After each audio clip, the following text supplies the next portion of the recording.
Hi, Peter Charles here of Hooked for Life Photography, and I just took delivery of a Voigtländer 27mm f2 pancake lens. So let's get this lens unboxed and check it out.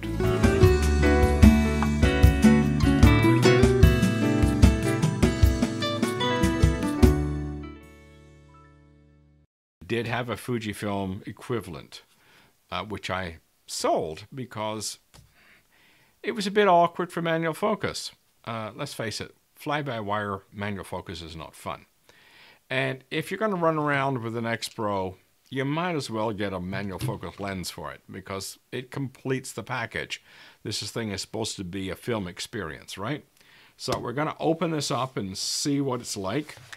My concern with this will be how well it fits with the manual focus, because it's such a small lens. I don't know whether I'm going to have enough grip or not.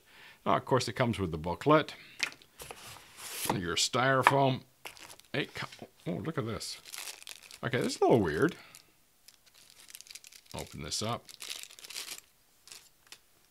Okay, it's some kind of, it's a little lens hood of some description. So, you know, it's small. I guess this pops out or screws out. Screws out. There we go.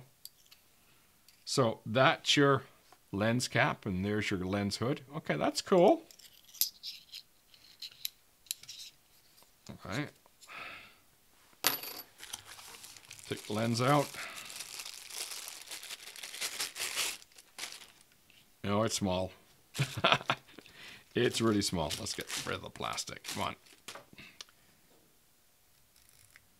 First thing I noticed with Voigtländers is the aperture ring is in third of a stop, and it moves very precisely, very smoothly, with very strong clicks, which I like. I don't want my aperture ring moving while I am trying to shoot.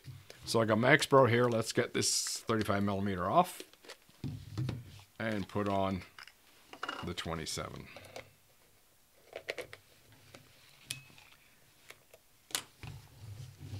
Okay, first thing I notice, it's got a tab for the focusing ring, which is important. So that part there, let's see if we can get that so you can see it. There we go.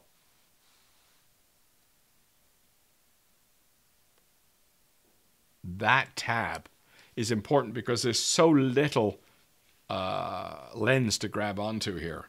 So the aperture ring is quite broad and easy to use, and the focus ring with the tab works lovely and smooth, and we have the depth of field scale right there.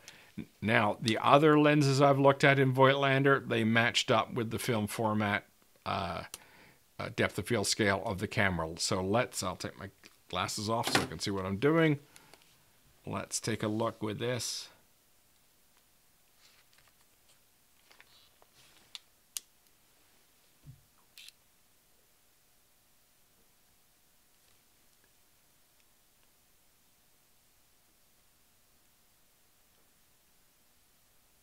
Okay, we're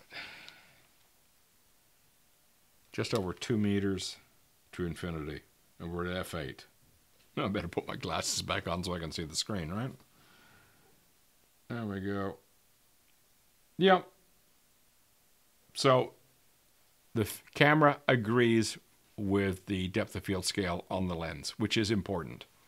Again, like I've said in the other videos, if you want critical sharpness, put your camera on pixel level depth of field, not film format depth of field.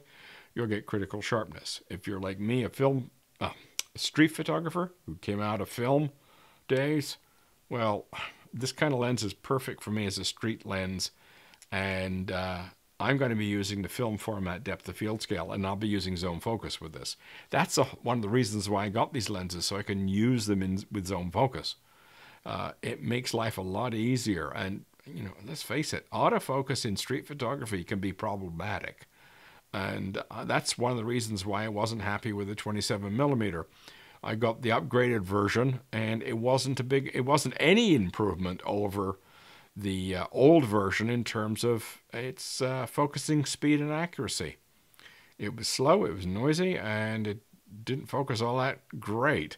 I'm better off zone focusing this, and I need the depth of field scale to be able to do that accurately. So I'm looking forward to getting this out.